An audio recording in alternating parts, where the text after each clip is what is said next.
Hey guys, Meredith and Joe here, and Irma. Hello Irma, hello Joe, hello family to whom I'm sending this.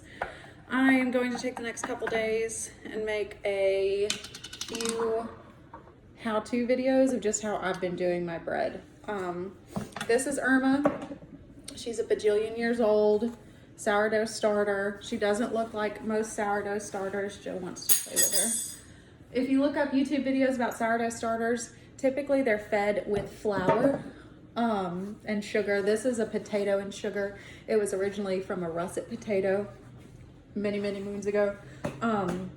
So she eats powdered mashed potatoes, instant mashed potatoes, which makes her look different. So if you look up YouTube videos about sourdough starter, they do look different, but typically they act the same. She just eats something different. This is an Irma that I split to have extra last week. I thought someone from my husband's work was gonna want this. That person has not come to get it. So I'm gonna feed two this week. The jar's too small for this one. So that's gonna be an issue here in a minute, or in a few hours. The first thing we need to do, she just came out of the fridge, is let her get to room temperature before you feed her. Always stir with a wooden spoon. Every one of my wooden spoons is in the dishwasher, and this is a skewer, but it's wooden. So here it goes. I guess if you're real desperate, you can go wash a stick from outside and whatever. Just don't put metal in it. You'll also see some instructions about like stirring in a plastic bowl as opposed to glass. Just follow it word for word. I know it sounds stupid, but it's about temperature retention, things like that. There's a lot of science that went into all this.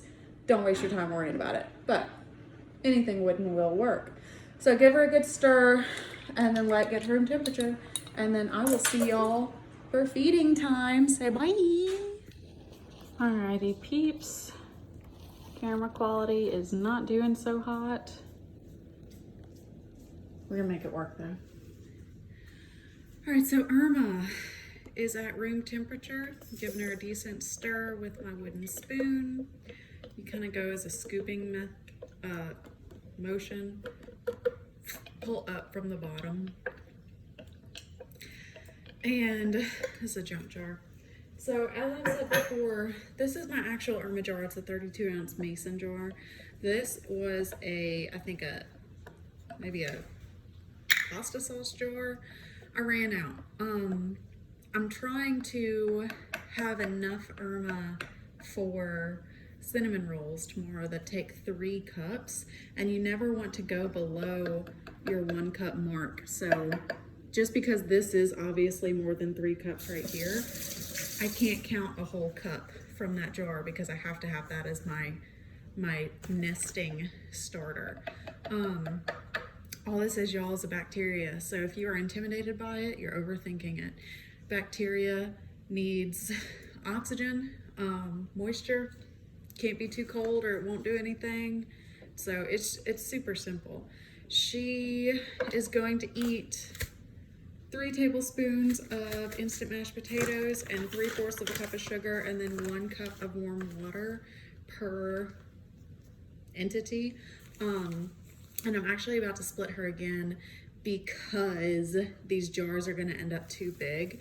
You also, all those measurements are based on you having 1 cup of Irma to start with. So if you've got more than 1 cup, then you need to be feeding her more than 3 tablespoons of potatoes, 3/4 of a cup of sugar, and 1 cup of water.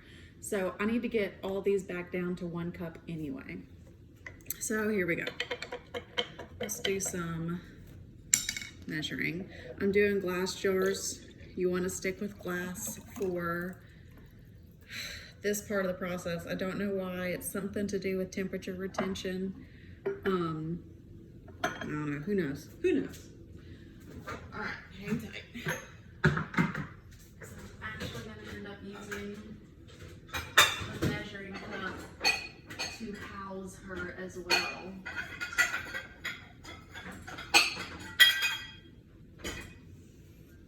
Because I don't have enough jars. All right, so I need 1 cup of starter, Here she is. And I'm gonna go ahead and feed this one and set it aside so that I don't get it mixed up. So this is a cup.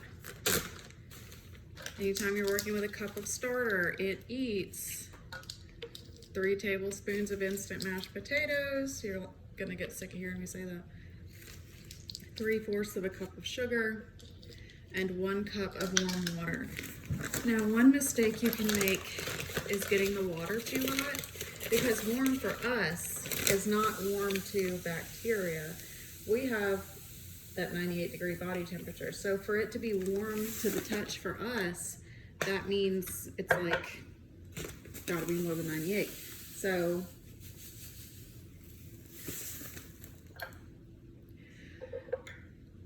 this is at room temperature. This, as in Irma, is at room temperature. So you have to think of what's warm for her, not warm for you. So like around 90, 88, 90 degrees is warm for her.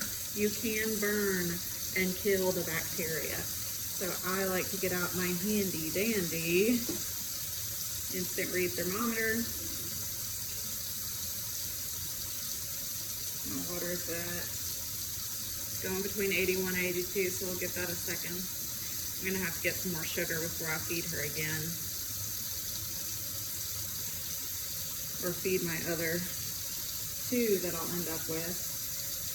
85 degrees, so we'll give it another second. Got a little more sugar in there.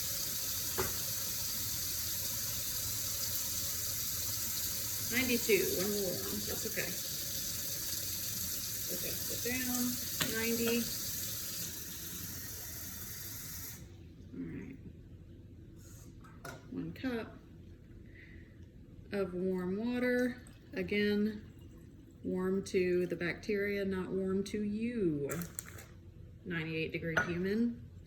And as you can see, this is a terrible sized jar because she's already almost full. And when she feeds, she fizzes. So this is gonna give her just enough, barely just enough room to feed. Last time I did this, and I was using this jar a couple days ago, it bubbled up out through the holes in the lid. So whatever, it's a messy science project anyway. Also, always make sure the holes are cleaned, because like the other day when it bubbled up through the lid, the holes were gross and clogged, so I had to wash them afterwards. That's how she's breathing. So make sure your holes are clean. You can wash your jar if you have something else to put it in while you scrub your jar out. I don't. I usually just scrape down the sides. I just wrapped her in a towel. You really don't need to wash your jar every time. Honestly, I only wash it once they get like so gross that I don't want to touch the outsides. All right, and then it's October. It's gonna get to like 66 degrees outside tonight, according to Alexa. So I could keep it inside. It's probably gonna get down to like 70 degrees in the house then, or I could put it in the garage where it's a little warmer typically. You just want it warm enough to where it can eat. Think of, I mean, cold kills bacteria, right? Or like a lizard, when it gets real cold, it stops feeding. So it needs to be warm enough to eat something. So pick a warm spot in your house. I might even do the bathroom because we had the heat on earlier. And so that'll probably still be a hot spot, warm spot for a couple more hours. So that'd be a good spot for her too. So I have 1 fed Irma. And now I need to run to the other room to get sugar. So I'm not gonna show you feeding the rest of this, but I am gonna point out. So this is still more than 1 cup. I mark the cup. I would suggest doing that. That way you never go below it. This is still 1 cup. I'm sorry, more than 1 cup. And I want to split it to feed it again. So my other Irma, let's see if I have a cup. Let's see if I have enough to, yeah, so that's a cup. And I still have more than a cup here.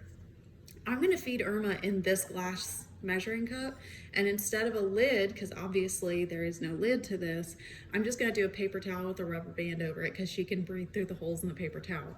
It's not a big deal, y'all. If you've got one growing in Like Kent Rollins, the cowboy cook, he keeps his in a big cookie jar with a tea towel over the top. It doesn't matter. The whole point of having a lid on it at all is so that every once in a while you'll find like a dead bug floating in it because it smells delicious and animals will want to get in it and drink it. Speaking of the smell, don't be afraid of this thing. If it smells yeasty, it's good. If it smells like bread, it's good. If it smells like beer, it's good. If it smells like alcohol or nail polish, rubbing alcohol or nail polish, then it's starving and you need to feed it more often. And if it smells like a rotting dead animal, then it's dead and you need to start over. Also, not a big deal. It's easy to start over. So I'm going to feed these now to Irmas and let them all sit for 12 hours. Hope this was helpful. See you in the morning.